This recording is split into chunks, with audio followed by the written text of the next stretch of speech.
এই শোনো না গো, সকল রকমের পাঠ গল্প পেতে এক্ষুনি আমাদের প্রেমের ঘুরে চ্যানেলটি সাবস্ক্রাইব করে পাশে থাকা বেল আইকনটি প্রেস করে দিও। আসসালামু আলাইকুম, আমি প্রেমের গুড়ি অ্যাডমিন আনিসুর রহমান তুষার বলছি। কেমন আছেন সবাই? আশা করি সবাই অনেক অনেক ভালো আছেন। দুঃখিত সবার কাছে, কারণ অনেক দিন ধরে আপনাদের ওয়েট করে রাখছি দানব বিশ্বের অদ্ভুত রাজা সিজন 2-র জন্য। আসলে দেখুন, বরাবর কারেন্ট থাকে না, যার ফলে আমাদের ভিডিও এডিটিং করতে খুবই প্রবলেম হয়। সো বাই দ্য ওয়ে, কথা সেটা না, কথা হলো আমি কখনো ভয়েস করিনি, বাট আমার অন্য একটা চ্যানেলে প্রথমবারের মতো আমার নিজের কণ্ঠে হিরোর পার্টে একটা ভয়েস আপলোড হয়েছে। নতুন একটা গল্প আপলোড হয়েছে। তো আপনারা চাইলে সবাই গল্পটি দেখে আসতে পারেন। গল্প টিভিতে নায়িকা হিসেবে আছে প্রিয়াঙ্কা আপু, দেন নায়ক হিসেবে আমি আছি।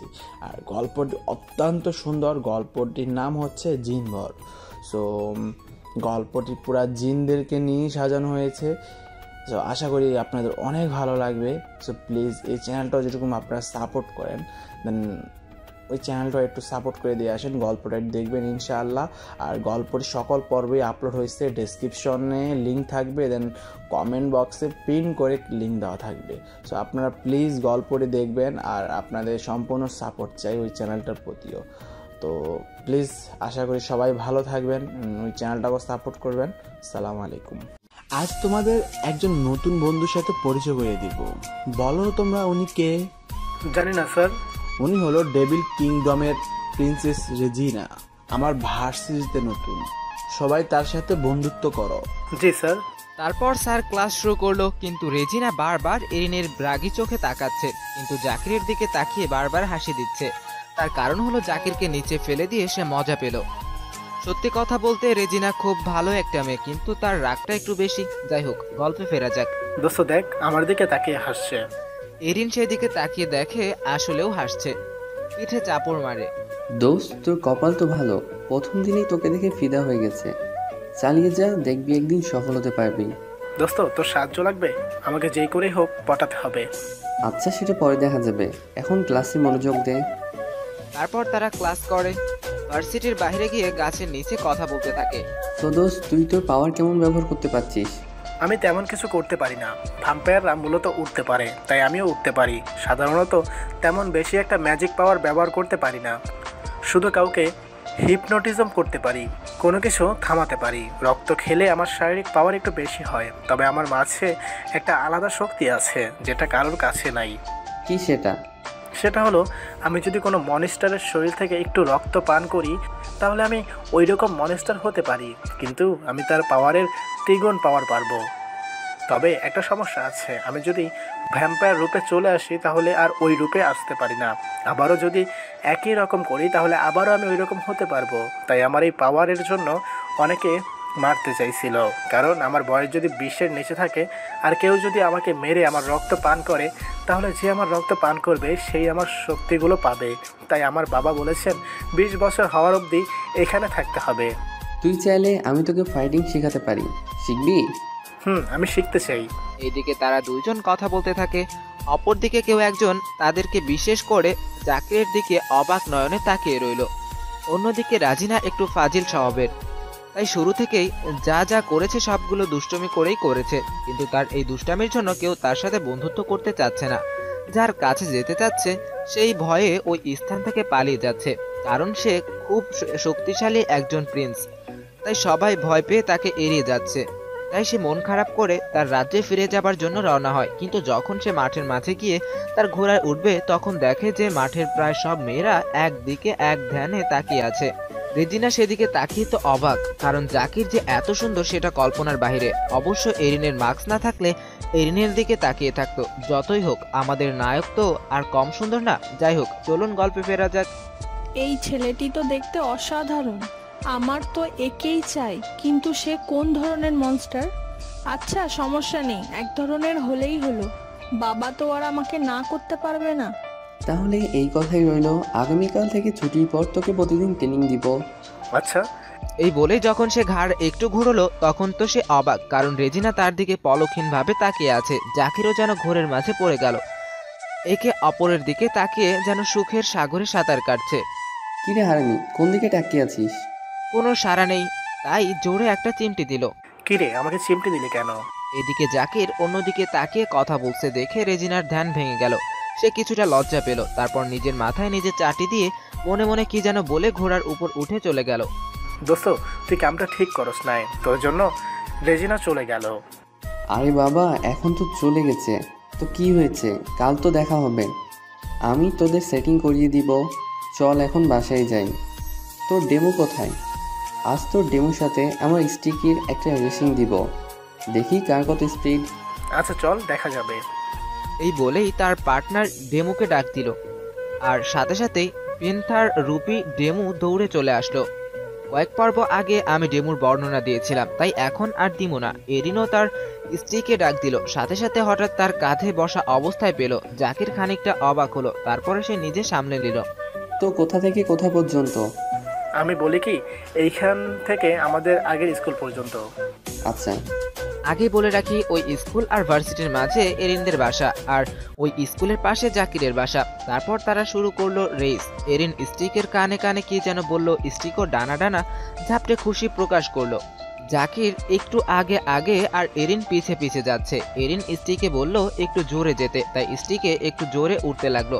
হঠাৎ এরিনদের বাসার কাছাকাছি এসে গতি কমিয়ে দিল। জাকির মনে করছে স্টিকের হয়তো পাওয়ার কিছুটা কমে আসছে, তাই গতি কমে গেছে। তাই সে খুশি হয়ে ডেমো এর গতি বাড়িয়ে দিল।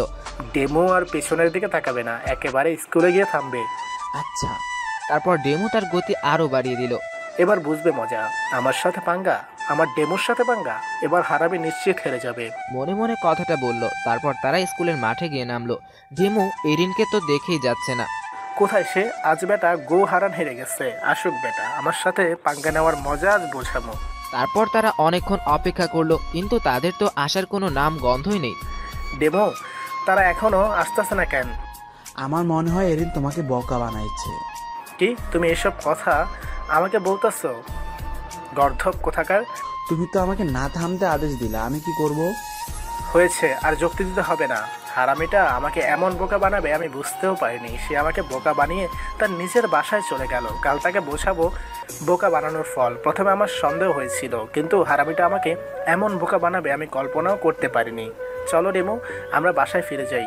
তারপর তারা বাসায় চলে গেল। বাস্তব জীবনে আমি এরকম অনেকবার করছি, আপনারা করলে কেউ কমেন্টে বলবেন। অপরদিকে এরিন বাসায় গিয়ে হাসতে হাসতে বিছানায় গড়াগড়ি খাচ্ছে। স্ত্রীও হাসছে, কিন্তু সেটা ডানা ঝাপটিয়ে প্রকাশ দিচ্ছে। কিরে, তুই জকে এসে হাসাহাসি করতেছিস কেন? কি করেছিস আজকে? হঠাৎ এলিফ ঘরে আসে। কি হয়েছে রিন, তুই হাসছিস কেন? জানো ফ্রেন্ড, আজকে জাকিরকে বোকা বানিয়েছি। কি করে বোকা বানাইলা? আসলে বাবা, আমরা রেস শুরু করি, কিছুক্ষণ পর স্টিকির গানে গানে বলি, স্টিকি আমরা রেস না করে সোজাসুজি বাসায় চলে আসবো, হাত জাকিরকে বোকা বানাবো। আচ্ছা। তারপর বাকি ঘটনা তো আপনারা জানেনই, তাই আর বললাম না। এদিকে এইসব ঘটনা শুনে তো এলিফ আর এরিনা তো হাসতে হাসতে গড়াগড়ি খাচ্ছে। হয়েছে, অনেক হাসি হয়েছে, আর না, এবার সবাই হাত মুখ ধুয়ে খেতে আস। তারপর তারা খেয়ে দিয়ে ঘুমাতে চলে গেল। হঠাৎ এরিন দেখে যে একটা লোকের বুকের উপর বড় এক তরোয়াল বসানো। ছেলেটির পিছনে একটি মেয়ে দাঁড়ানো, মেয়েটির চুল হাওয়ায় উঠতেছে। হঠাৎ পিছন থেকে একজন পুরুষ আর একজন মহিলা, তাদের দেখে ছেলেটি গিয়ে জড়িয়ে ধরে। হঠাৎ এই লোক দুটি ছেলের পেটে ছুরি বসিয়ে দেয়।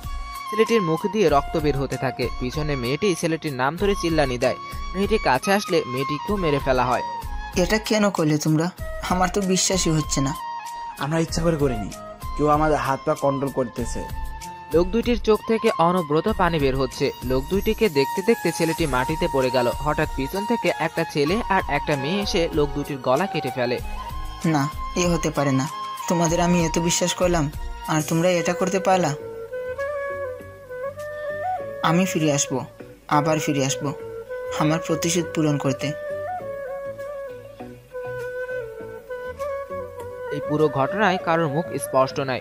এই স্বপ্ন দেখে এরিন ধরফড়িয়ে ওঠে। বাপ রে বাপ, কি স্বপ্ন দেখলাম, সম্পূর্ণ শরীর তো ঘামে ডুবে গেছে। তারপর এরিন ফ্রেশ হয়ে সাকিবের উদ্দেশ্যে স্টিকে দিয়ে রওনা দিল। বাসার সামনে গিয়ে, নানা কি ঘুম থেকে উঠছো? উঠছে, ভিতরে আস। আচ্ছা। তারপর এরিন ভিতরে গেল। তো এরিন আজ এত তাড়াতাড়ি এলে যে? না এমনি। স্বপ্নের ব্যাপারটা চাপিয়ে গেছে। ও আচ্ছা, আমার কিছুদিন ধরে রাজ্যের কথা খুব মনে পড়ছে। আমার মনে হয় আমাকে আমার রাজ্যে পুনরায় উদ্ধার করতে যেতে হবে। না না জানি প্রজারা কেমন আছে। রাজ্য তো উদ্ধারের জন্য যেতে হবে, তবে আমিও তোমার সাথে যাব। না দাদা ভাই, তোমাকে যেতে হবে না। সেখানে গেলে তোমার অনেক সমস্যা হতে পারে, এমনকি জীবনও যেতে পারে। তাই তোমার না যাওয়াটাই ভালো। আমি বলছি তো আমি যাব, তার মানে আমি যাবই। তুমি হয়তো জানো আমি একবার যে কথা বলি সেটাই করি। আচ্ছা ঠিক আছে, তোমার সমস্যা হলো তোমার পার্সেলই তো খোলা। না নিয়ে যাবার ধান্দা নাকি? এসব কথা বলে লাভ নেই। কিছুদিন পর ভার্সিটি, অনেক দিন বন্ধ থাকবে, তখন না হয় যাওয়া যাবে। না, তোমার সাথে হতে পারা যাবে না। আচ্ছা ঠিক আছে, তোমাকে নিয়ে যাবে। এখন খুশি? অনেক। এখন চলো তোমার সাথে নিনজা টেকনিকে লড়াই করব। যদি তুমি হারতে পারো তাহলে তুমি যা করতে বলবা তাই করব। তাই নাকি? আজ আমি যদি জয়লাভ করতে পারি তাহলে তুমি আমার সাথে যেতে পারবে না। এখন বলো, তুমি কি রাজি আছো? আচ্ছা।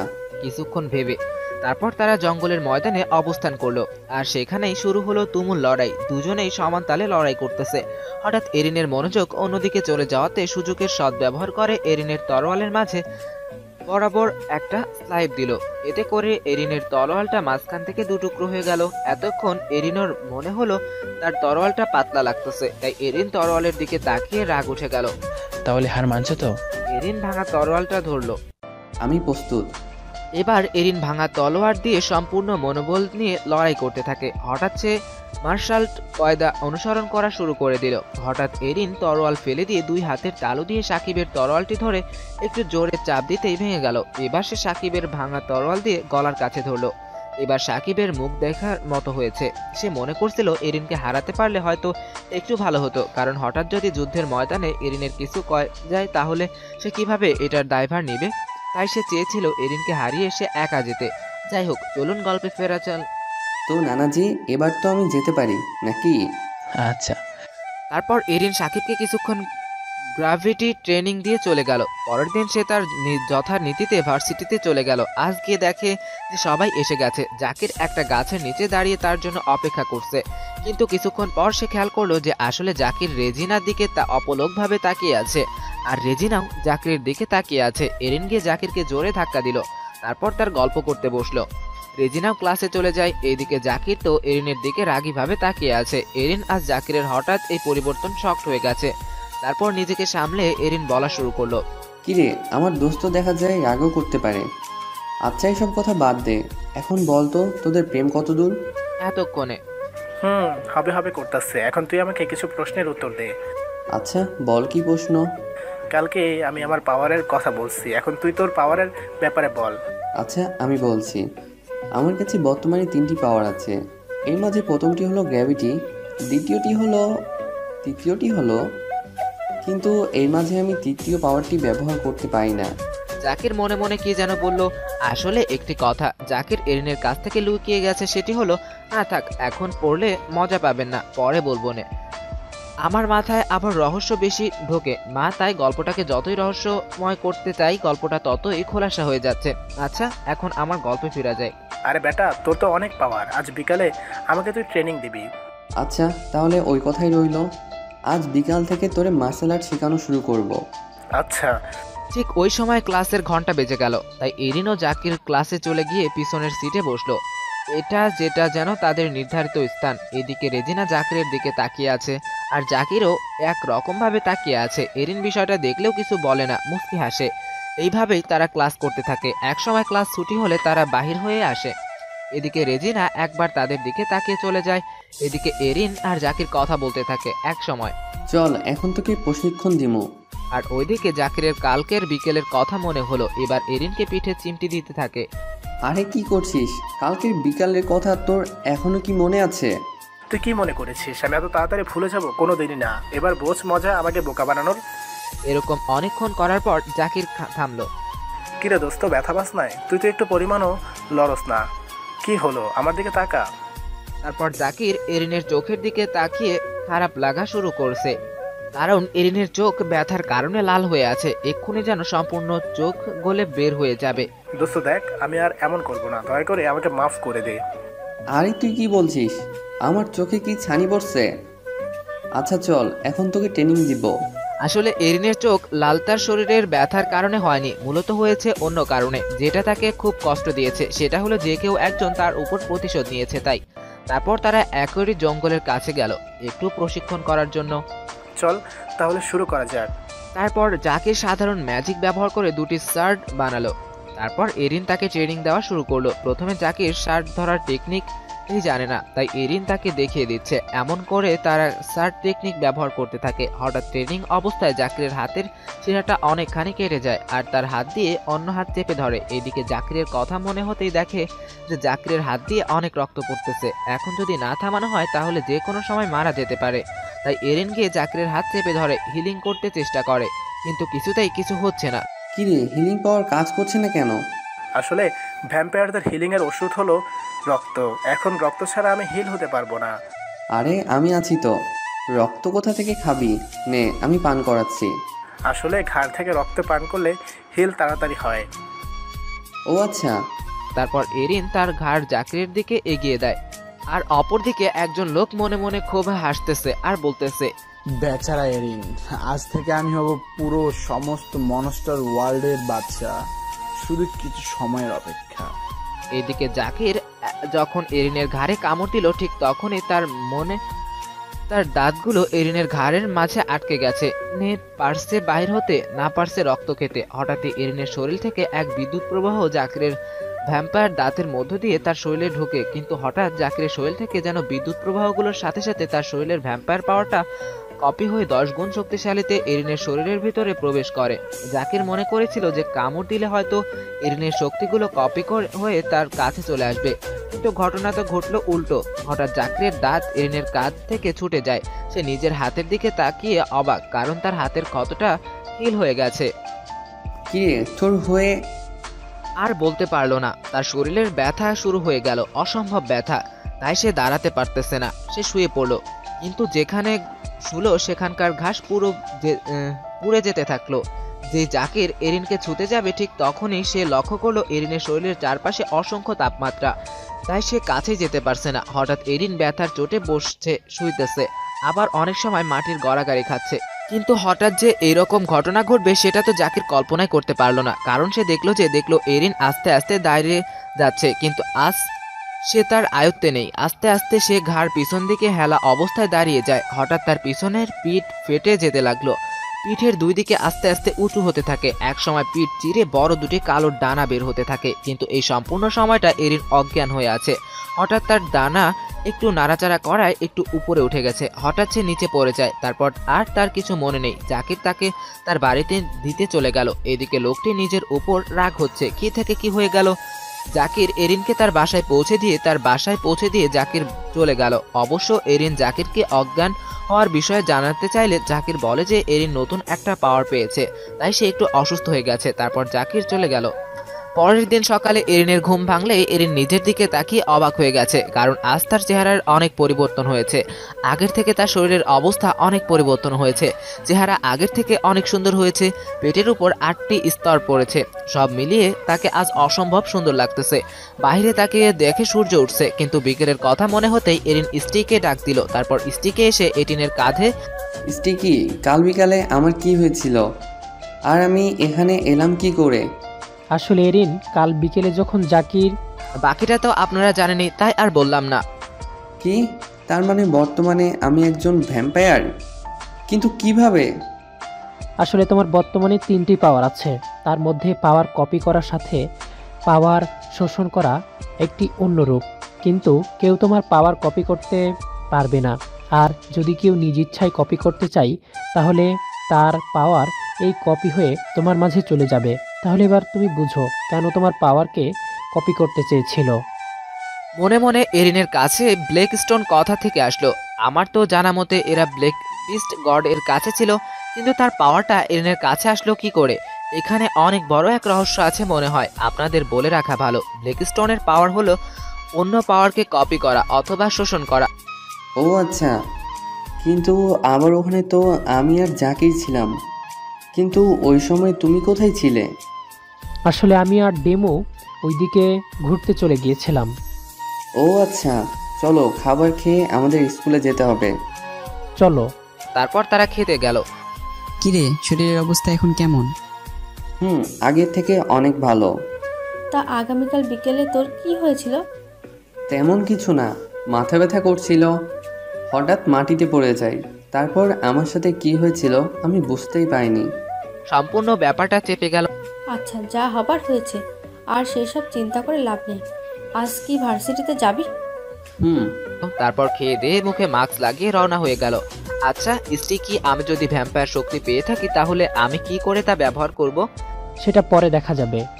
তারপর তারা ভার্সিটিতে চলে যায়, কিন্তু আজ তো এরিন বিশাল চমক খেয়েছে, কারণ ভার্সিটিতে গিয়ে দেখে জাকির আর রেজিনা একসাথে বসে কথা বলতেছে। তাই এরিন আর তাদের কিছু না বলে ক্লাসে চলে গেল। কিছুক্ষণ পর জাকিরও চলে আসলো, কিন্তু সাথে করে রেজিনাকেও নিয়ে আসলো। তারপর তার একে অন্যের দিকে তাকিয়ে নিজেদের সিটে গিয়ে বসলো। কিরে, আজ তোর শরীরের অবস্থা কেমন? ভালো। তো তোদের কি সেটিং হয়ে গেছে? সোনাকি আমাকে প্রথম দেখায় ভালোবেসে ফেলেছিল, তাই আমি তাকে ভালোবাসার কথা বললে সে রাজি হয়ে যায়। ছুটির পর তোর সাথে বন্ধুত্ব করতে নিয়ে যাব, কিন্তু তোর এই আবুল মাখা মাস্কটা খোল। এখন আর তোকে কেউ কিছু বলতে পারবে না। না দোস্ত, থাকুক। আরে থাকবে কিসের জন্য? তারপর জাকির এক টান দিয়ে মাস্কটা খুলে ফেলে, কিন্তু মাস্কটা খুলেই যেন সে এক মস্ত বড় ভুল করছে, কারণ আজ এরিনের চেহারার সাথে যেটা যেন উপচে পড়ছে। মুখটা আগের থেকে কিছুটা ফর্সা হয়ে গেছে। ফর্সা চেহারায় যেন তার নীল চোখগুলো আরো মায়াবী হতে শুরু করলো। জাকির ছেলে হয়ে এরিনকে দেখছে, আর মেয়েরা না জানে কি করবে। দোস্ত, তোকে আজ অসম্ভব সুন্দর লাগছে। তারপর তারা ক্লাসে মনোযোগ দিল। অনেকক্ষণ পর এরিন মাথা তুলে আশেপাশে তাকালো, কারণ তার মনে হচ্ছিল কেউ যেন তার দিকে এক দৃষ্টিতে তাকিয়ে আছে। এরিন একবার আশেপাশে তাকিয়ে তো অবাক, কারণ ক্লাসের সব ছেলে মেয়ে তার দিকে অবাক নয়নে তাকিয়ে আছে, সাথে শিক্ষকও আছে। রেজিনা তো মুখ হা হয়ে আছে। এভাবেই ক্লাস শেষ হলে এরিন বাহিরে বের হয়, কিন্তু আগের মতোই কিছু ছেলে ক্লাস থেকে বাহির হয়ে এরিনের সামনে আসে, আর অপরদিকে জাকির রেজিনাকে আনতে গেল। আজ সে এরিনের সাথে পরিচয় করিয়ে দিবে। তোকে তো কতবার বলেছিলাম তুই মুখে সবসময় মাস্ক করবি, কিন্তু তুই আজকে কি করলি? তোর জন্য আজ পর্যন্ত কোনো মেয়ে আমাদের দিকে তাকায় না। তুই অনেকদিন মাস্ক পরার কারণে আমরা মেয়েদের সাথে প্রেম করতে সুযোগ পেয়েছিলাম, আর তুই সব কিছু ভেস্তে দিলি। এই বলে এরিনকে চড় মারে। আরে ভাই, মারলেন কেন? আরে আমার কলার ছাড়েন। এ দেখ, আমাদের এরিন বাবুরও রাগ আছে। আচ্ছা যা যা, তোর কলার এই যদি না থাকে তাহলে কীরকম হয়? তারপর এক টানে এরিনের শার্ট দুটুকরো করে ফেলে।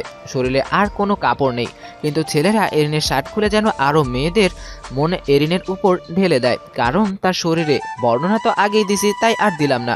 ছেলেরা এবার এরিনকে এক ছুটে মারতে থাকে, কিন্তু কিছুতেই যেন এরিনকে একটু হেলাতে পারে না। এবার এরিনের চোখে রাগ স্পষ্ট। এটা তার সবচেয়ে প্রিয় শার্ট ছিল। তার মাত্র 4টা শার্ট, আর এই 4টার মাঝে এটাই তার সবচেয়ে প্রিয় ছিল। এবার এরিনের রাগ উঠে গেল। এদিকে জাকির শুধু দাঁড়িয়ে দাঁড়িয়ে দেখছে। হঠাৎ স্টিকে তাদের আক্রমণ করতে গেলে এরিন তাকে থামিয়ে দেয়। তারপর এরিন ছেলেদের মুখোমুখি দাঁড়ায়। কিরে, আমাদের দিকে এমন করে তাকিয়ে আছিস কেন? মারবি নাকি? মার আমাদেরকে, আয় তাহলে আজ একটু হয়ে যাক। তা তুই কোন সিস্টেমে মারামারি করবি? ম্যাজিক্যাল ফাইটিং নাকি সাধারণ ফাইটিং? আপনারা বলেন কিভাবে ফাইটিং করব? আরে তোর সাথে তো আমরা সাধারণ ফাইটিংয়ে জিতে যাবো। এই বলেই এরিনকে জোরে একটা লাথি মারে, কিছুটা দূরে গিয়ে পড়ে। এবার এরিনের রাগ উঠে যায়, তার শরীরে আস্তে আস্তে গরম হতে থাকে, কিন্তু তারপর আবার সে নিজের রাগকে নিয়ন্ত্রণ করে, না হলে আজ অনেক সমস্যা হতো। এবার এরিন গিয়ে তাদের পাশে গিয়ে দাঁড়ায়। এরা আর যেই এরিনকে মারতে যাবে, ঠিক তখনই এরিন ছেলেগুলোকে এক একটা করে আছাড় মারতে থাকে। এদিকে মার খাওয়া ছেলেগুলো রেগে ফুঁসতেছে। এবার তারা সবাই একসাথে আক্রমণ করে, কিন্তু আমাদের নায়ক তো মার্শাল আর্ট এর বস, তাই একটা একটা আছাড় মেরে ফেলে দেয়। এবার ছেলেগুলো কি করবে কোনো দিশা পাচ্ছে না, তাই তারা সবাই ডার্ক রূপে চলে আসে। এই ডার্ক রূপে আসলে শরীরে কালো ধোঁয়ার পরিণত হয়। একই রূপে কোনো সাধারণ মনস্টার গেলে স্বয়ং ডেভিল কিংও কিছুটা ভয় পায়, তাই তো কেউ ডার্ক রাজ্যের দিকে চোখ তুলে তাকাতে পারে না। ভার্সিটির সবাই তো আজ ভাবতেছে আজ হয়তো এরিনের শেষ দিন। এবার এরিন কিছুটা অবাক হলো। এবার ছেলেগুলো এরিনের কাছে এসে তারা নিজেরা নিজেদের সাথে কি যেন বলল। তারপর কয়েকজন ছেলে অনেক উপরে উঠে গেল। এরিন কিছুই বুঝতে পারলো না। হঠাৎ নিচে থাকা ছেলেরা এরিনকে ধরে উপরের দিকে ছুঁড়ে মারলো। তারপর উপরের ছেলেরা এরিনকে ধরে ফেললো, এমনভাবে ধরলো যেন তারা একটি বলকে ক্যাচ ধরছে। তারপর তারা আর নিচের দিকে সর্বশক্তি দিয়ে ছুঁড়ে মারে। এবার এরিন নিচে পড়ে অনেকটা গর্ত হয়ে গেল। ছেলেগুলো আবার তাকে ধরে উপরে তোলে। এরিনের অবস্থা তো একেবারে নাজেহাল। এবার ছেলেগুলো এরিকে উপরের দিকে ছুঁড়ে মারে। এবার এরিন উপরে ওঠার সময় গ্র্যাভিটি কন্ট্রোল করে ফেলে। এতক্ষণে আমাদের নায়ক সাহেবের হঠাৎ গ্র্যাভিটি পাওয়ারের কথা মনে হলে সে গ্র্যাভিটি কন্ট্রোল করে ফেলে। এবার এরিন গ্র্যাভিটি কন্ট্রোল করে শূন্যের উপর ভেসে রয়েছে। ছেলেগুলো ভূত দেখার মতো অবাক হয়ে তাকিয়ে আছে, কারণ তাদের মাঝে একটা বিশাল দুর্বলতা হলো যে তারা একেবারে ন্যূনতম গ্র্যাভিটি পাওয়ার দিয়ে তাদের মেরে ফেলতে পারবে। চলুন কিভাবে ন্যূনতম গ্র্যাভিটি পাওয়ার দিয়ে মারতে পারবে সেটা আপনাদের বলতেছি। আসলে ডার্ক মনস্টারদের পাওয়ার মূলত হাওয়া, আর কেউ যদি হাওয়া গ্র্যাভিটি কন্ট্রোল তাদের আটকে দেয় তাহলে তারা সাধারণ মনস্টারে পরিণত হবে, আর সেটা প্রায় 2 প্রহরের জন্য। আরেকটা কথা, আপনারা অনেকেই প্রহর কি তা জানেন না, তাই আপনাদের উদ্দেশ্যে বলতেছি যে প্রহর হলো আগের দিনের মানুষেরা সময়কে প্রহর বলতো। 1 প্রহর সমান 2 ঘন্টা। কিছু না বোঝেন কমেন্টে বলবেন। আশা করি আপনারা বুঝলেন কেন তারা এই গ্র্যাভিটি পাওয়ারকে ভয় পায়। এইবার যেই ছেলেগুলো ভেগে যেতে যাবে ঠিক তখনই এরিন তার গ্র্যাভিটি পাওয়ার দিয়ে আটকে দেয়, আর সাথে সাথে ছেলেগুলো সাধারণ মনস্টারে পরিণত হয়। এবার নিচের দিকে তাকিয়ে দেখলো নিচের ছেলেগুলো পালিয়ে যেতে যাচ্ছে, তাই এরিন এবার গ্র্যাভিটি কন্ট্রোল করে তাদের উপরে উঠিয়ে আনলো। ছেলেগুলো বারবার নানা করছে। এবার তারা এরিনের কাছে মাপ চাইতেছে। এরিন কিছু না বলে ছেলেগুলোকে নিচের দিকে আছাড় মারলো। এখান থেকে নিচে পড়লে ছেলেগুলোর মৃত্যু অনিবার্য। ছেলেগুলো খুব জোরে নিচের দিকে পড়তেছে, আর এইদিকে ছেলে মেয়েগুলো তো অবাক। তারা এই কোন এরিনকে দেখছে। সবচেয়ে বেশি ভয় পাচ্ছে ছাত্রছাত্রীরা, কারণ একবার যদি নিচের দিকে পড়ে তাহলে আর বাঁচার কোনো উপায় নেই। ছেলেগুলো তো মনে মনে আজ ভেবেই নিয়েছে আজ হয়তো তাদের বাড়িতে ফেরা হবে না। তাদের চোখ দিয়ে অঝোর বৃষ্টির মতো পানি পড়ছে। যেই তারা মাটিতে পড়বে ঠিক তখনই ছাত্রছাত্রী সবাই চোখ বন্ধ করে ফেললো। কিছুক্ষণ পর তারা চোখ খুলে তো অবাক, কারণ ছেলেগুলো মাটি থেকে কয়েক হাত উপরে ভাসমান অবস্থায় আছে। তারপর ছেলেগুলো আস্তে আস্তে নিচে নেমে পড়লো। এরিনও নিচে নেমে গেল। ছেলেরা দৌড়ে এরিনের কাছে গিয়ে পায়ে ধরে অঝরে কান্না করতে থাকে আর বলতে থাকে, ভাই আমাকে আপনি মাফ করে দিন, আমরা আর কোনোদিন কারোর সাথে এমন করবো না, ভাই দয়া করেন। এই বলেই ছেলেরা বাচ্চাদের মতন কান্না করতে থাকে। হঠাৎ এরিন এমন একটা কথা বলল যে ছেলেরা অবাক না হয়ে থাকতে পারলো না। তোরা কি আমার বন্ধু হবি? কথা দিলাম তোদের শরীরে ফুরের টুকাও লাগতে দিব না। আসলে আমার সত্যিকারের বন্ধুর খুব অভাব। জাকিরের দিকে তাকিয়ে ছেলেদের উদ্দেশ্যে বলল। জাকির মাথা নিচু করে রাখলো। তবে আমাকে তুই করে বলতে হবে। ছেলেগুলো এরিনকে জাপটে ধরলো। আমার মন্তব্য যে কেউ তাকে মারতে চাইলে আগে আমাকে মারতে হবে, তারপর তোকে মারতে হবে। তাহলে আমি রাজি। তারপর ছেলেগুলো, এখানে ছেলে 4 জন, এরিনকে কাঁধে করে সম্পূর্ণ ভার্সিটি ঘোরালো। হয়েছে হয়েছে, এবার তোর আমাকে নিচে নামা। এখন পর্যন্ত তোদের নামই জানতে পারলাম না। বল তোদের নাম কি? অ্যালেক্স, সিয়াম, জোহর আর বাবন। আচ্ছা চল, এখন বাসায় যেতে হবে। আচ্ছা ঠিক আছে।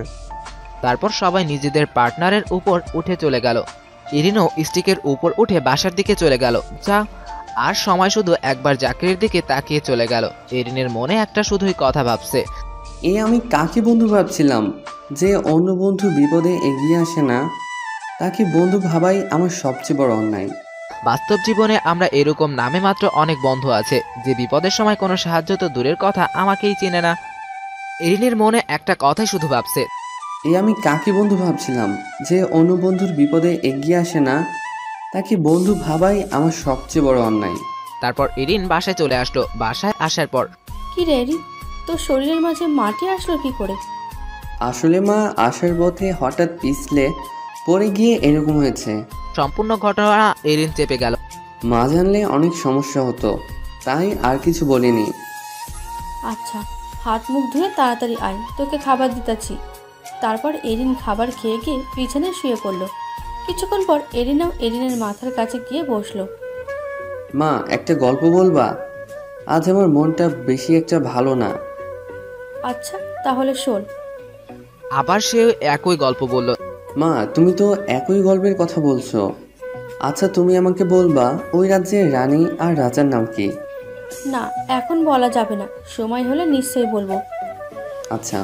তারপর এরিন ঘুমিয়ে গেল। আজ এরিনা আজও অনেক কান্না করছে, কারণ বারবার তার অতীত তার কথা মনে পড়ে যায়। তারপর এলিফ এলে খাবার খেয়ে এক পাশে এরিনে ঘুমিয়ে যায় আর অপর পাশে এরিনা ঘুমিয়ে গেল। যথারীতিতে এরিন স্টিকে নিয়ে সাকিবের বাসার দিকে রওনা দেয়। যাবার পথে, আচ্ছা স্টিকি, সত্যিকারের বন্ধু কি অপর বন্ধুকে বিপদের মাঝে ছেড়ে চলে যায়? আমার মনে হয় জাকির তোমাকে ধোকা দেওয়ার চেষ্টা করেছিল। কখন আর কিসের জন্য? কালকে তোমার কাছে হিল হবার জন্য রক্ত চাইতে গিয়ে তোমার ছলের শিকার হয়েছে। কিভাবে? আসলে জাকির তোমার পাওয়ারের উপরে খুব লোভ, তাই তোমার কাছ থেকে পাওয়ার নিতে চেয়েছিল।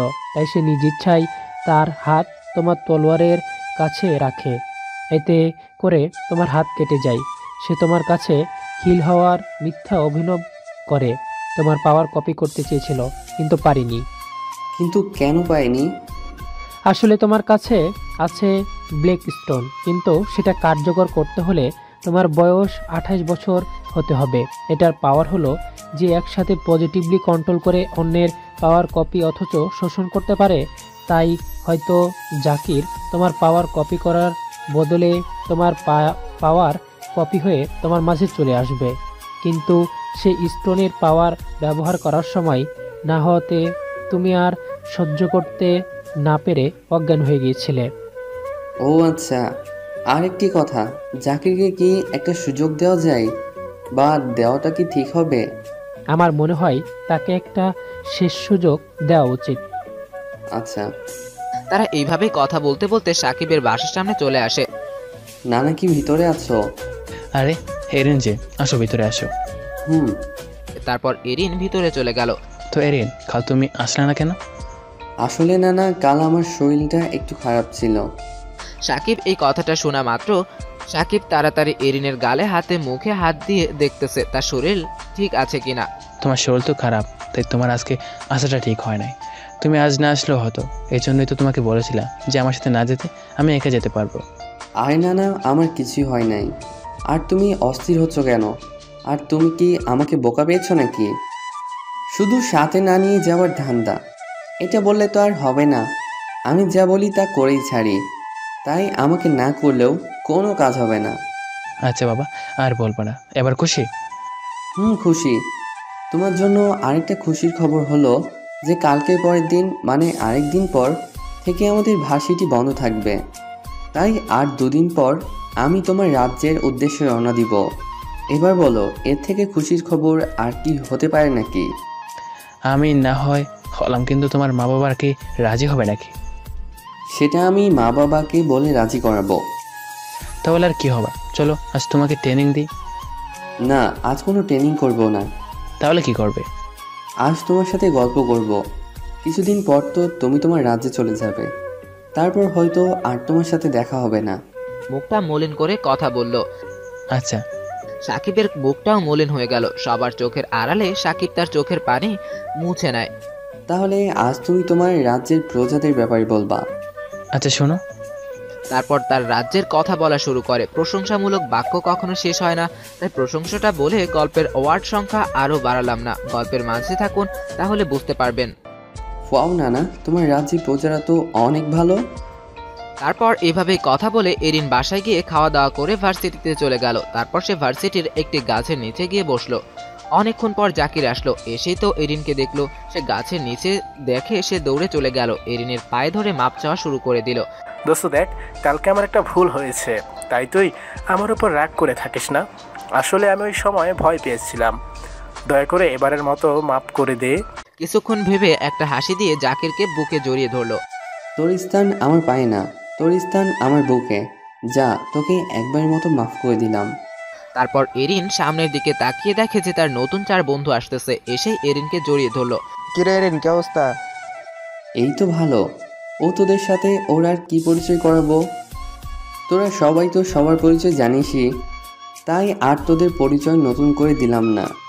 তারপর জাকির গিয়ে তাদের গিয়ে জড়িয়ে ধরলো। এদিকে তাদের এই কাণ্ড কারখানা দেখে সবাই তো অবাক। আর এরিন যে তো এত উদার মনের ছেলে কেউ কল্পনাই করতে পারেনি। অবশ্য এখন ভার্সিটির টিচাররা সহ সবাই এরিনের এই উদারতার বিষয়টি জানতে পেরেছে। অপরদিকে রেজিনা ভার্সিটিতে এসে দেখে সবাই এরিনের দিকে তাকিয়ে আছে। রেকিনাও এরিনের দিকে অবাক নয়নে তাকিয়ে আছে। সে নিজে নিজে মনে মনে বলছে, এরিন তো দেখা যায় জাকির থেকেও সুন্দর। তারপর সে যেই কলেজের দিকে যেতে যাবে ঠিক তখনই জাকির তাকে ডাক দেয়, আর রেকিনাও সেখানে যায়। তারপর রেজিনা তো সেখানে গিয়ে অবাক নয়নে তাকিয়ে আছে, কারণ দূর থেকে এরিনকে দেখতে যতটা না সুন্দর, কাছে থেকে তাকে আরো সুন্দর লাগতেছে। তারপর সবাই রেজিনার সাথে পরিচিত হলো। এরিনের নতুন 4 জন বন্ধু হঠাৎ উঠে দাঁড়ালো। আর তারা জোরে জোরে কয়েকটা করতালি দিল। সেম আবার সবার ফোকাস তাদের দিকে থাকে। আমরা আপনাদের সাথে একটা কথা বলতে চাই। এখন থেকে সবাই এরিনের সাথে যত ইচ্ছা কথা বলতে পারেন, আমরা আর কোনোদিন আটকাবো না। আপনারা হয়তো এটা দেখেছেন যে এরিন কতটা মহৎ গুণের অধিকারী। ইচ্ছা করলে কালকে আমাদের মেরে ফেলতে পারত, কিন্তু সে সেটা না করে আমাদেরকে মাফ করে দিয়েছে আর আমাদেরকে তার বন্ধু হওয়ার অনুপ্রেরণা দিয়েছে। এখন আপনারাই বলুন, এরকম বন্ধু পেয়ে কি হারানো যায়? না, আমরাও তার সাথে বন্ধুত্ব করতে চাই। তো আর দেরি কিসের? আজ থেকে আমরা সবাই বন্ধু। তারপর সবাই এরিনের সাথে বন্ধুত্ব করে। এদিকে রেজিনা এরিনের দিকে তাকিয়ে আছে। তারপর ক্লাসের সময় হয়ে গেলে সবাই ক্লাসে চলে গেল। অপরদিকে কেউ একজন রাগে ফুঁসছে। আজ ক্লাসে ছুটি দিল, তাই আর বেশিক্ষণ ক্লাস হলো না। কাল থেকে অনির্দিষ্টকালের জন্য ভার্সিটি বন্ধ। এরকম বন্ধ মূলত 4 বছর একেবার দেয়। ক্লাস ছুটির পর ছেলেমেয়েরা মাঠে গেল। অনেকক্ষণ এরিনের সাথে আড্ডা দিয়ে যে যার মতো চলে গেল। বাকি রইল এরিনের 4 বন্ধু। জাকির রেজিনার সাথে চলে গেল। কাল থেকে তোর সাথে অনেকদিন দেখা হবে না। ভালো থাকিস দোস্ত, তোর কথা খুব মনে পড়বে। আমারও। তারপর তারা সবাই তাদের নিজস্ব দিকে চলে গেল। এখন এরিন খুব চিন্তায় আছে, কি করে সে তার মা আর বাবাকে রাজি করাবে। কিছুক্ষণ পর তারা মাথায় একটা বুদ্ধি এলো। তারপর সে মনে মনে বলল, এবার বাবা মা রাজি না হয়ে কোথায় যাবে? স্টিকি, তাড়াতাড়ি পাখির রূপ নাও, আমার এখনই বাসায় যেতে হবে। আচ্ছা। তারপর এরিন স্টিকের পিঠে বসে অল্প সময়ের মাঝে বাসায় এসে গেল। তারপর এরিন হাত মুখ ধুয়ে শুয়ে রইল। কি রে এরিন, আজ না খেয়ে যে শুয়ে পড়লি, খাবি না? খাবো, আজ ফ্রেন্ডের সাথে একসাথে বসে খাবো।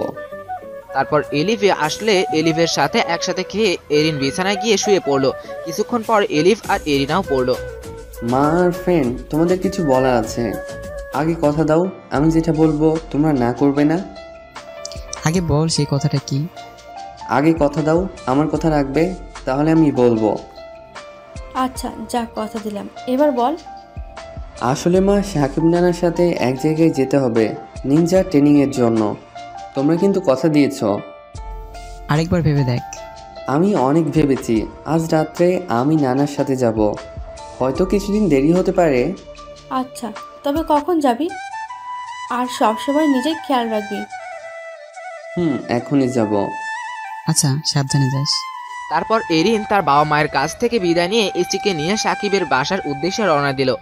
ওগো, আমাদের ছেলে এখন অনেক বড় হয়ে গেছে। এই বলেই এরিনের দিকে তাকিয়ে থাকে যতক্ষণ না পর্যন্ত তার শেষ দেখা যায়। এরিন অন্ধকারে মিলিয়ে গেলেই এরিন আর এলিভের বুকের মাঝে মাথা দিয়ে অঝোর কান্না করতে থাকে। আরে এরিনা, তুমি কান্না করছো কেন? আমাদের ছেলে তো আর কোথাও হারিয়ে যাচ্ছে না। কিছুদিন পরে তো সে আবার চলে আসবে। এখন চলো, ঘুমোতে চলো, কাল আবার আমার কাজ আছে। এটা বলেই তারা তাদের ঘরে চলে গেল। এরিন সাকিবের বাসার সামনে গিয়ে সাকিবকে ডাক দিল। না না, তুমি তৈরি তো? আমি প্রস্তুত, একটু অপেক্ষা করো। তারপর সাকিব একটি সাধারণ নিনজাদের পোশাক পরে তৈরি হয়ে নিচে নেমে এলো। সম্পূর্ণ শরীর সাথে মুখও ঢাকা। এরিনও ঠিক নিনজাদের মতোই ঢেকে আসছে। তো আমি তো তৈরি, কিন্তু যাব কিভাবে? স্টিকি, তুমি পাখি হয়ে আমাদের দুজনকে নিয়ে চলো নিনজা রাজ্যে। সেটা আর সম্ভব না। কিন্তু কেন? আমার উপরে উঠে মাত্র 2 জন যাত্রা করতে পারবে। একজন আমার পার্টনার আর একজন হলো পার্টনারের স্ত্রী। কিন্তু পার্টনারের স্ত্রী উঠতে গেলে সাথে পার্টনার থাকতে হবে। আর এরা ছাড়া যদি কেউ উঠার চেষ্টা করে তাহলে বৈদ্যুতিক শর্ট খাবে। ও আচ্ছা। তারপর কিছুক্ষণ ভেবে বলল, আচ্ছা স্টিকি, আমি কিভাবে আমার ভ্যাম্পায়ার রূপে আসবো? মন থেকে চেষ্টা করো, তাহলেই পাবে। তারপর এরিন পিঠের দিকের জামা কিছুটা কেটে ফেলে যাতে করে তার ডানা বের হয়। তারপর এরিন অনেক চেষ্টা করলো কিন্তু পারল না। এবার সে মেডিটেশনে বসলো। আস্তে আস্তে সে তার মস্তিষ্কের ভিতরে ঢুকলো। সেখানে গিয়ে দেখে একটি লাল আলো জ্বলতেছে। এরিন সেখানে হাত দিতেই যে মস্তিষ্ক থেকে বাহির হয়ে আসে। তারপর পিঠের দিক থেকে 2টি লাল রঙের ডানা বাহির হলো। আস্তে আস্তে সেগুলোর আকার অনেক বড় হতে থাকে। কিছুক্ষণের মধ্যেই তার সম্পূর্ণ ডানা বাইর হয়ে যায়। সেটা জঙ্গলের কিছুটা অংশ দখল করে আছে। এরিন, তোমার পিছনে কিছুটা অংশ কেটে কোনো লাভ হলো না।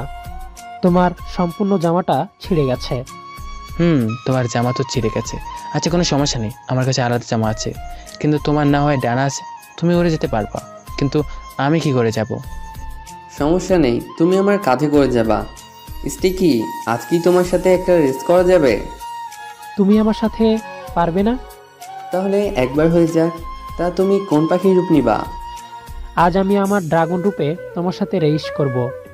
তাহলে ঠিক আছে। এরপর এরিন সাকিবকে পিঠে বসিয়ে একটা বড় কাপড় দিয়ে বেঁধে নেয় যাতে সে পড়ে না যায়। সাকিব এরিনের এত কেয়ার দেখে চোখ দিয়ে পানি এসে যায়। তারপর সে হাত দিয়ে চোখের পানি আড়ালে গিয়ে মুছে ফেলে আর দুই হাত দিয়ে এরিনকে জাপটে ধরে, যেন তারা দুজন বন্ধু হাত ছাড়লেই যেন হারিয়ে যাবে। তারপর এরিন তার বাম হাত দিয়ে সাকিবের দুটি হাত ভালো করে পেঁচিয়ে ধরে। তো স্টিকি, শুরু করা যাক। 1 2 3। তারপর এরিন আর স্টিকি আকাশের বুকে জুড়ে উড়াল দিল। সমস্ত জঙ্গল কেঁপে উঠল। পাখিগুলো ভয়ে উড়াল দিয়ে চলে গেল। এরিনের একটু সমস্যা হচ্ছে ব্যালেন্স রাখতে, তাই স্টিকে কিছুটা পিছনে ফেলে রেখেছে এরিনকে। কি এরিন, তোমাকে বলেছিলাম না তুমি আমার সাথে পারবে না? নানাজি, কি বলো, স্টিকিকে হারিয়ে দেব নাকি? তো হারিয়ে দেখাও তো, দেখি কার বেশি উড়ার ক্ষমতা। তারপর এরিন উড়াল দিল, কিন্তু কিছুতেই সে স্টিকের সাথে পারছে না।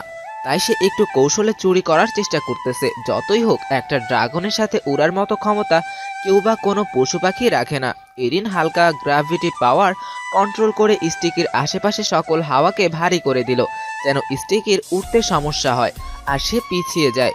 কিন্তু স্টিকি দমবার নয়। এবার এরিন আর স্টিকি সামনে তালে উঠতে থাকে। কাজটা কিন্তু ভালো করলা না, আমি কিন্তু জিতে যেতাম।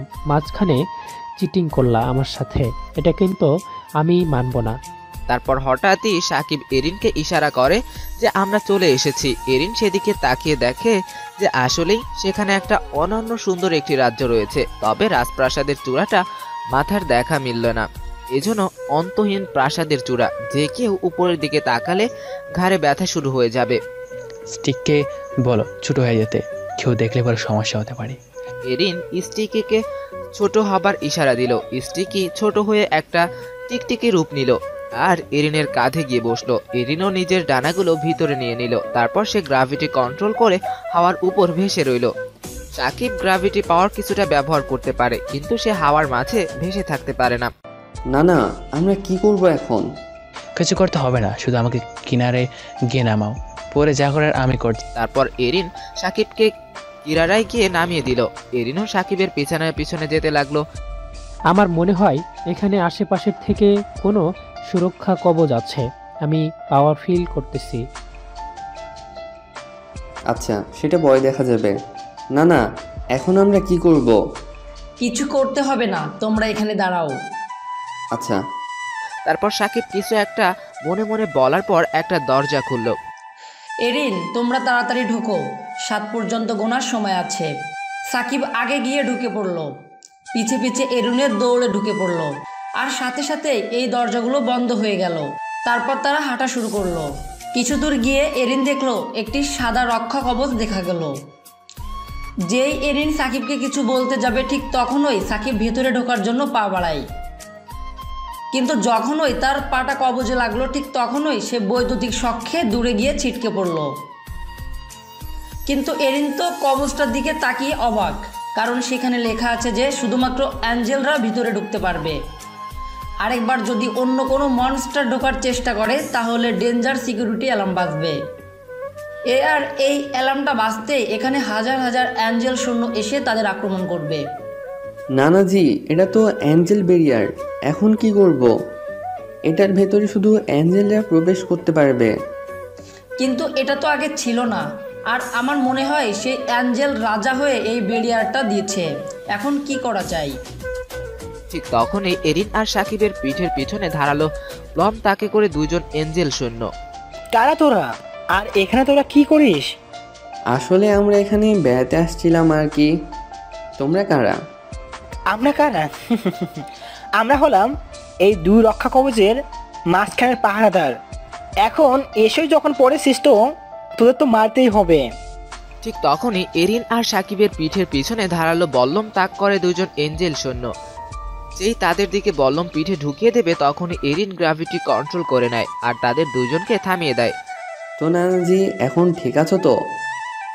আমি তো ঠিক আছি, কিন্তু ভিতরে যাব কেমনে সেটা নিয়ে চিন্তা করতেছি। তোমাকে এত চিন্তা করতে হবে না, দেখি আমি কি করতে পারি।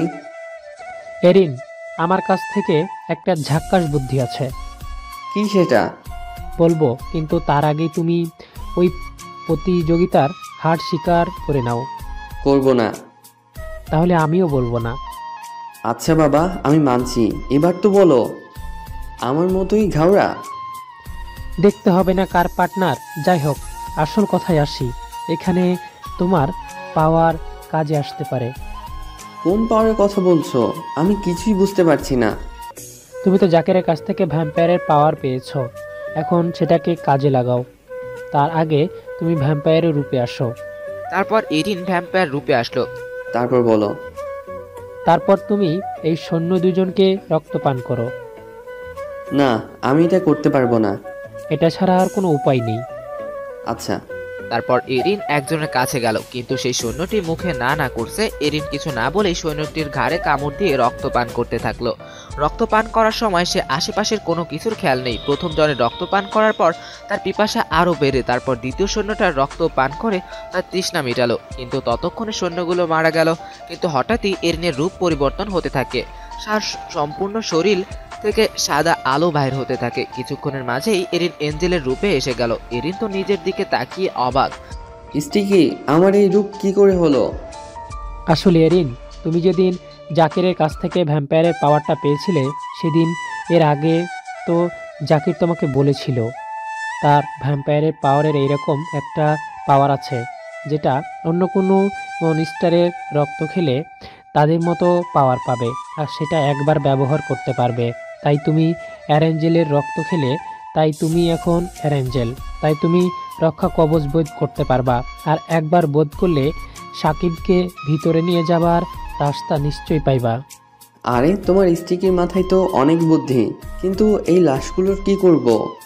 আরে তুমি চিন্তা করছো কেন? আমি থাকতে দেখো আমি কি করি। তারপর স্টিকি একটা সাদা সিংহের রূপ নিয়ে মুহূর্তের মাঝে সৈনিক দুটিকে খেয়ে ফেলে। তারপর এরিনের কাঁধে গিয়ে টিকটিকির রূপ নিয়ে বসে পড়ল।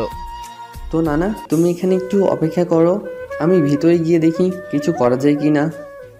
আচ্ছা, কিন্তু যা করবা সাবধানে। তারপর 3 রক্ষা কবচটার গায়ে হাত দিয়ে ধাক্কা দিলে হাত ভিড়ে ঢুকে গেছে। আস্তে আস্তে এরিন হেঁটে হেঁটে ওপারে চলে গেল। এরিন কবচের ওই পারে গিয়ে অনেক খোঁজাখুঁজি করতেছে, যদি সে কোনো কিছু পায়। অনেকক্ষণ খোঁজার পর সে একটি গাছের দিকে তাকিয়ে অবাক, কারণ সেখানে একটি গাছে লাঠি মাটিতে কুপে আছে। এরিনের মনে তো বলছে এই লাঠিটার মাঝে হয়তো কোনো একটা কিছু আছে। তাই এরিন লাঠিটার কাছে গেল আর গিয়ে লাঠিটা উঠালো। কিন্তু এরিন লাঠিটার কোনো বিশেষত্ব খুঁজে পেল না। সে লাঠিটাকে উঠিয়ে ভেরিয়ার দিকে এদিক সেদিক ঘুরিয়ে দেখলো কোনো কাজ হয় কিনা, কিন্তু বিধির বাম কিছুই হলো না। তাই এরিন রাগে লাঠিটাকে বারিয়ারের দিকে ছুঁড়ে মারলো। একটা কথা জানিয়ে রাখা ভালো, এরিনের এমনিতেই অ্যাঞ্জেল সত্তা আছে, কিন্তু কি করে আসলো বুঝতে হলে প্রথম পার্ট পড়তে হবে। এরিনকে মূলত সৃষ্টিকর্তা এলিফ আর এরিনার পুত্র রূপে অন্যভাবে সৃষ্টি করছে, তাই জন্মসূত্রে অনুযায়ী এরিনের এঞ্জেল পাওয়ার আছে। কিছু না বুঝলে কমেন্টের মাধ্যমে জানাবেন। চলুন গল্পে ফেরা যাক। অপরদিকে এঞ্জেল রাজ্যের কিং এর ঘরে ডেঞ্জার অ্যালার্ট বাজতেছে, কিন্তু ওই সময় কিং আর কুইন অনেক ঘুমে ব্যস্ত। হঠাৎ কিং ধরফড়িয়ে ওঠে। কি হলো? এই স্টিক কে উঠালো? এই রাজ্যে তো এত শক্তিশালী কোথা থেকে আসলো? আমি তো একটা আচার্য সভা থেকে দুর্বল সৈনিকগুলোকে নিয়ে আসলাম। ওই সৈন্যগুলোর পক্ষে তো খুঁড়োমতি স্টিকগুলো তোলা সম্ভব না।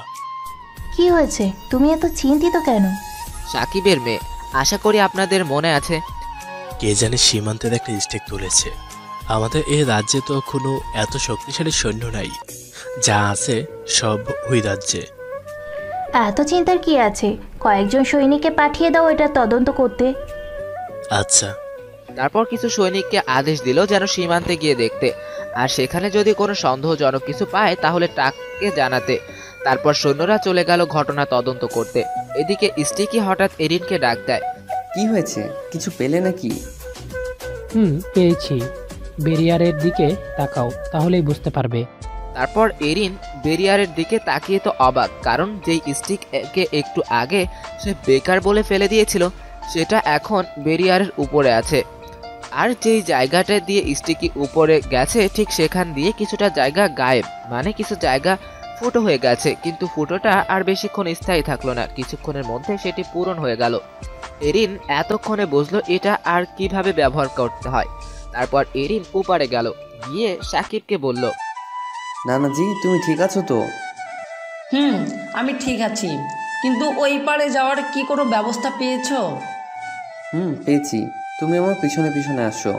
তারপর সাকিব এরিনের পিছনে পিছনে যেতে থাকলো। এরিন গিয়ে স্টিককে তুলে সাথে করে নিল। বেলিয়ারের পাশে তো অ্যালার্ম, এখন কি করব? কিছু করতে হবে না, তুমি শুধু আমাকে জড়িয়ে ধরে পিছনে পিছনে আসো। আচ্ছা। তারপর এরিন ব্যারিয়ারটার সামনে গিয়ে তার হাতে থাকা স্টিকটা দিয়ে ব্যারিয়ারের গায়ে একটা দরজা অঙ্কন কাটলো, কিন্তু কাটা অংশ নিচে পড়ছে না দেখে কাটি দিয়ে একটা গোতা দিল, আর ব্যারিয়ারের কাটা অংশটা হাওয়ায় মিলিয়ে গেল। এতে এরিন অনেকটা খুশি হয়, কিন্তু খুশি আর বেশিক্ষণ রইল না। হঠাৎ দেখে যে ব্যারিয়ারের গায়ে করদ অংশটা আস্তে আস্তে ফিল আপ হয়ে যাচ্ছে। তাই এবার এরিন জাকিরকে নিয়ে তাড়াতাড়ি ভিতরে ঢুকে পড়ে, আর সাথে সাথে ব্যারিয়ারের গায়েব করা অংশটা ফিল আপ হয়ে যায়। তারপর জাকিরকে এরিন চোখ খুলতে বলে। সাকিব তো চোখ খুলে নিজ মাতৃভূমির গন্ধ নিচ্ছে, যেন আজ অনেক দিন পর তার তৃষ্ণা মিটছে। গন্ধ নেওয়া হলে এবার কি আমি তোমাকে একটা কথা জিজ্ঞেস করতে পারি? কিছুটা ধাক্কা দিয়ে। করতে পারো। বাস্তবে ফিরে কিছুটা থতমত খেয়ে। আচ্ছা না, তুমি তো রাজ্যে সুরক্ষা কবচ দিয়েছিলে, যেন নিনজা ছাড়া কেউ প্রবেশ বা বাহির হতে না পারে। তাহলে এখানে অ্যাঞ্জেল কি করে এলো? সেটা আমি জানি না, তবে আমার মনে হচ্ছে এখানে আমার মেয়ের হাত রয়েছে। মন খারাপ করে। হয়েছে, আর মন খারাপ করতে হবে না। এখন চলো, আমাকে তোমার রাজ্যে যাবার রাস্তা দেখাবে। চলো। তবে আজ তোমাকে আমি আমার গুপ্ত প্রসাদে নিয়ে যাব, যেটা শুধুমাত্র আমি জানি। আমাকে অনুসরণ করো। হঠাৎ করে কিছু সৈন্য আসে। আর কোথাও যেতে হবে না, তার আগে বলো তোমরা কে আর এখানে কেন এসেছো? আমরা এখানে আমাদের রাজ্য নিতে আসছি, আজ যার রাজ্য তাকে দিতে আসলাম। তা তুই কি জানিস আমাদের কিং এই রাজ্যের রাজাকে মেরে এই রাজ্য দখল করেছে, আর এই রাজ্যের রাজা হলো অ্যালেন্স কিং। আর তুই বলছিস তোদের আগের রাজাকে রাজ্য ফিরিয়ে দিবি? আরে ভাই, রাজা বেঁচে থাকলে তো দিতি। কে বলেছে ওই রাজ্যের রাজা বেঁচে নেই? এই দেখো। মুখোশটা খুলে। না, এতে পারে না। আমাদের কিন্তু আপনাকে নিজের হাতে মারছে, তবে সমস্যা নেই। আজ আমরা আপনাকে মেরে রাজার কাছ থেকে বকশিশ নেব। আরে ভাই, বেঁচে থাকলে তো আমাদের মারবি। সেই দিনের পিচ্ছি নাকি আমার সাথে লড়বে, তো আমাদের কেমনে মারবি তুই? তোদের এই তালোয়ার দিয়ে? মূলত এরিনের সম্পূর্ণ শরীর নিনজাদের পোশাকে ঢাকা থাকার কারণে এরিনকে অ্যাঞ্জেল বোঝা যাচ্ছে না। না, তোদেরকে আমি ছাড়বো না, তোরা একজন আরেকজনকে মারবি। তা তুই তো একটা নিনজা, তোর আর কি ক্ষমতা তা আমাদের ভালো করে জানা আছে। তোর ক্ষমতা হলো তরো জালে। আমি কিছু করি নাই, কেউ মনে হচ্ছে আমার হাত পা কন্ট্রোল করতেছে। এটা কি করে হলো? কে তোর হাত পা কন্ট্রোল করতেছে? আমি? কোনো সন্দেহ আছে? তবে রে। এই বলে বাকি সৈনিকগুলো এরিনের দিকে ম্যাজিক্যাল শার্ট ছুঁড়ে মারে। আস্তে আস্তে শার্টগুলোর পরিমাণ 10 গুণ হয়ে এরিনের দিকে ছুটে আসতে থাকে। যে এরিনের শরীরে শার্টগুলো লাগবে ঠিক তখনই সবগুলো থেমে গেল। কি হলো এলিগো, থেমে গেল কেন? এরিন এবার সেই দুই হাতকে ঘুরিয়ে বাকি সৈন্যগুলোর দিকে তাক করলো। এবার সৈন্যগুলো কিছু বলার আগেই এরিনের হাতের ইশারায় সবগুলো শরীর কেটে টুকরো টুকরো হয়ে মাটিতে পড়ে গেল। কিছুক্ষণ পর তাদের শরীরের অংশগুলো হাওয়ায় মিলিয়ে গেল। বাকি যে সৈন্যটি বেঁচে আছে সে তো ভয়ে থরথর করে কাঁপছে। আপনাকে কিছু প্রশ্ন করা হবে, যদি সঠিক উত্তর দিতে পারেন তাহলে আপনাকে ছেড়ে দেওয়া হবে, আর যদি ভুল উত্তর দেন তাহলে মৃত্যু অনিবার্য। না, আমি সঠিক উত্তর দিব। বলুন, কি জিজ্ঞেস করতে চান? এখন রাজ্যের অবস্থা কেমন? প্রজারা কেমন করে তাদের দিন কাটাচ্ছে? আসলে প্রজাদের উপর খুব নির্মম আচরণ হচ্ছে। প্রজাদেরকে অতিরিক্ত কাজ এবং অতিরিক্ত খাজনা দেওয়া বাধ্যতামূলক। একটু ভুল হলেই নির্ঘাত মৃত্যু। আচ্ছা, কিং এর ছেলে শাকিল কোথায়? আসলে কিংকে মারার দিন আমাদের রাজ্যের কুইনটাকে বন্দি করে রাখে, যেন পরের দিন তাকে মৃত্যুদণ্ড দিতে পারে। কিন্তু পরের দিন সকালে কয়েদখানায় গিয়ে দেখে শাকিল কয়েদখানায় নাই। পরে শোনা যায় রাজার কোনো এক প্রিয় বন্ধু শাকিলকে নিয়ে রাজ্যের কোনো এক গুপ্ত জায়গায় পালিয়ে যায়, কিন্তু এখন পর্যন্ত কোনো গুপ্ত জায়গার হদিশ পাওয়া যায়নি। আচ্ছা, তুমি যেতে পারো, তবে তোমার সৈনিকের পোশাকগুলো আমাকে দিয়ে যাও। আচ্ছা। সৈনিকের পোশাক খুলে থুয়ে যায়। আরে ভাই, লোকটি ল্যাংটা হয়নি, ভিতরে সাধারণ পোশাক ছিল। তারপর এরিন নিনজা পোশাক পরিবর্তন করে সৈনিক পোশাকটি পরিধান করে। এটা কেন করলা? আর সৈন্যটিকে কেন ছেড়ে দিলা? পরে তো কিংকে বলে দিবে। আয় না, ভয় পাচ্ছ কেন? আমি তো আছি, কোনো সমস্যা নেই। আর এই পোশাকটি কেন পরেছি সেটা একটু পরেই বুঝতে পারবা। তার আগে আমাকে একটি কথা বলো, ওই গুপ্ত জায়গাটি কি তুমি চিনো? চিনি, তবে সেটার সম্পর্কে আমি আর আমার বন্ধু রয়েল জানি। কিন্তু সেটা কোথায়? আসলে এটা 101 নম্বর কয়েদখানার কক্ষের নিচে অবস্থান, আর সেখানে প্রায় জনলোকের 50 বছরের খাবারের ব্যবস্থা রয়েছে। কিন্তু কেন বলো তো? আমার মনে হয় তোমার ছেলে আর তোমার বন্ধু রয়েল সেখানে আছে। চলো, তোমাকে 101 নম্বর কয়েদখানার আসামি বানিয়ে নিয়ে যাই, তাহলে তুমি তোমার ছেলের সাথে দেখা করতে পারবে। তার আগে আমি আমার মাথার সৈন্য মুকুটটা ঠিক করে নেই। আসলে এই সৈন্যটি মুকুটের সামনের দিকটা রূপার চেইনে ভরা, যার ফলস্বরূপ মুখ দেখা যাচ্ছে না। তো কয়েদখানার আসামি জেলে যেতে প্রস্তুত? Yes sir. তারপর তারা সীমান্তের থেকে জনসম্মুখে আসতে লাগলো। লোকালয়ে এসে দেখে এখানে যাদেরকে কয়েদি করে নেওয়া তাদের পেছনে তরোয়াল তাক করে নিয়ে যাচ্ছে কয়েদখানায়। এরিনও ইচ্ছে না থাকা সত্ত্বেও এভাবে তাক করে নিয়ে যাচ্ছে। না, তোমার কোনো কষ্ট হচ্ছে না তো? না, কোনো কষ্ট হচ্ছে না। তারপর তারা হাঁটতে শুরু করলো, কিন্তু কিছু দূর গিয়ে তো তারা অবাক। রাস্তায় রাস্তায় রক্তের দাগ পাওয়া যাচ্ছে। কিছু দূর গিয়ে এরিনের হঠাৎ রাগে রক ফেটে যাওয়ার উপক্রম শুরু হয়েছে, কারণ সে দেখে যে একটা সৈনিক একটা নিনজার গলা বরাবর তলোয়ার চালাচ্ছে। যেই এরিন কিছু বলতে যাবে তার আগেই সাকিব গ্র্যাভিটি কন্ট্রোল করে ফেলে। যদিও সাকিব এরিনের অর্ধেক পরিমাণও গ্র্যাভিটি কন্ট্রোল করতে পারে না, তাও অনেক ভালো গ্র্যাভিটি ব্যবহার করতে পারে। তলোয়ারটা গলা বরাবর গিয়ে থেমে যায়। হঠাৎই থেমে যাওয়াতে সৈনিকটা কিছুটা রাগান্বিত হয়। যেই কিছু বলতে যাবে তার আগেই সাকিব এর হাতের ইশারায় সৈনিকটির হাত নিচে থেকেই সৈন্যটির গলা বরাবর কোপ বসায়। সেখানে সৈন্যটি গলা কাটা মুরগির মতো ছটফট করতে করতে মারা যায়। অন্যদিকে বেঁচে যাওয়া সৈনিকটি দৌড়ে রাজসভায় গিয়ে উপস্থিত হলো। তারপর কিংকে বুকে হাত দিয়ে কুর্নিশ করলো। কি হয়েছে? তুমি হঠাৎ দৌড়ে আসলে যে? বাকি সৈন্যরা কোথায়? আসলে কিং যা ঘটেছিল তা বলল। কিং এর তো রাগে চোখ মুখ লাল হয়ে গেল। কিং একটা ম্যাজিক্যাল বিম বানিয়ে সৈন্যটির দিকে ছুঁড়ে মারে, আর সৈন্যটির শরীর লাগার সাথে সাথেই সৈন্যটি সেখানে চাই হয়ে যায়। এটা হতেই পারে না। আমি ওনাকে যে বিষ খাওয়াইছি তাতে তো ওনার অনেক আগে মারা যাওয়ার কথা। তাহলে উনি বেঁচে আছে কি করে? তাছাড়া আমি তো ওনাকে এত ওপর থেকে ফেলে দিয়েছিলাম, তাহলে বাঁচলো কি করে? ওরে যেহেতু এসেছে তাই আমার মনে হয় কোনো প্রতিশোধ নিতে এসেছে। আমাকে তৈরি হতে হবে, না জানি কোনোদিন আক্রমণ করে বসে মনে মনে। তারপর সে কোথায় জানি চলে যায়। অপরদিকে সাকিব রাস্তায় যখনই ওই রকম অত্যাচারকারী পায় তাদেরকেই মেরে ফেলে। নানাজি, আর কতটুকু দূরে তোমার ওই কয়েদখানা? আর বেশি দূর না, কিছু দূর এগোলেই তুমি কয়েদখানা দেখতে পারবে। তারপর সাকিবের এরিন কয়েদখানার সামনে গিয়ে দাঁড়ায়, কিন্তু এরিনের তো মাথা নষ্ট হয়ে যাওয়ার অতিক্রম, কারণ জেলের অবস্থা নাজেহাল, খুব নোংরা দেখা যাচ্ছে।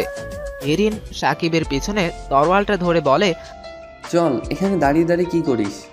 তাড়াতাড়ি সামনে চল।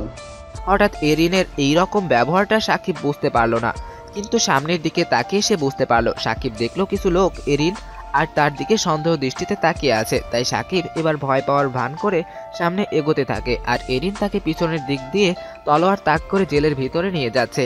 এরিন ভিতরে ঢোকে তো তার অবস্থা নাজেহাল। ভিতরেও কি বিচ্ছিরি গন্ধ, গন্ধের কারণে সেখানে দাঁড়িয়ে থাকা দায়।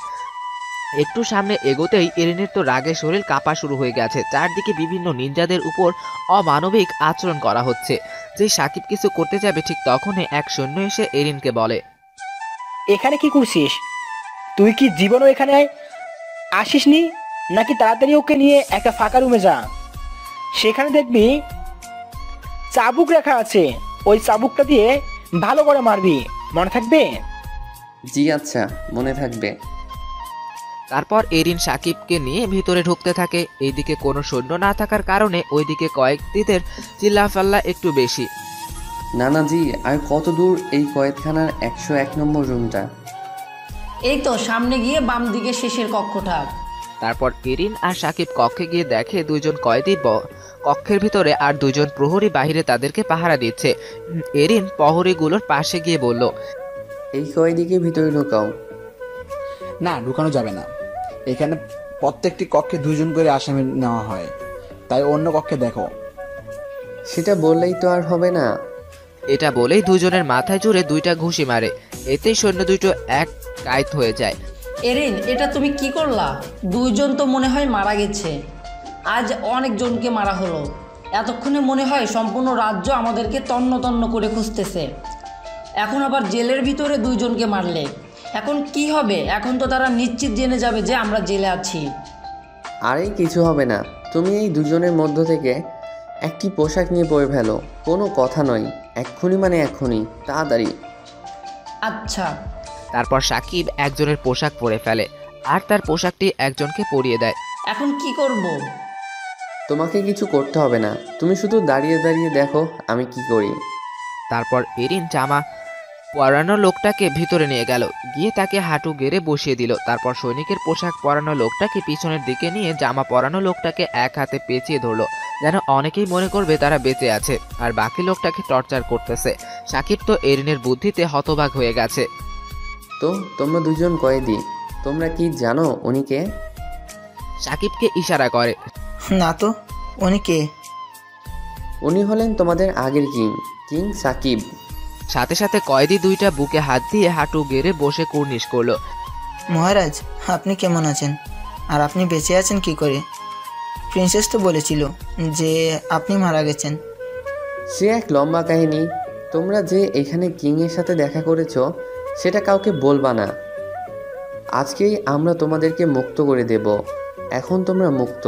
তোমরা এক কাজ করো। এরিন তার এঞ্জেল সৈন্য এর পোশাকটা খুলে একজন কয়েদির কাছে দিল আর তাকে বলল, এখন তোমরা নিরাপদ। তুমি? এরিনের পোশাক পরা ছেলেটি। ওকে পিছন সৈনিকদের মতো করে বাইরে বের করবে, আর তোমরা তোমাদের নিজের বাসায় চলে যাবে। কিন্তু তোমাদের জন্য একটা কাজ আছে। কি কাজ বলুন? আমরা আমাদের কিংয়ের জন্য জানও দিয়ে দিতে পারি। জান দিতে হবে না, তোমরা শুধু রাজ্যে গিয়ে প্রত্যেক ঘরে ঘরে গিয়ে বলবা আজ যেন কেউ ঘর থেকে বাহির না হয়।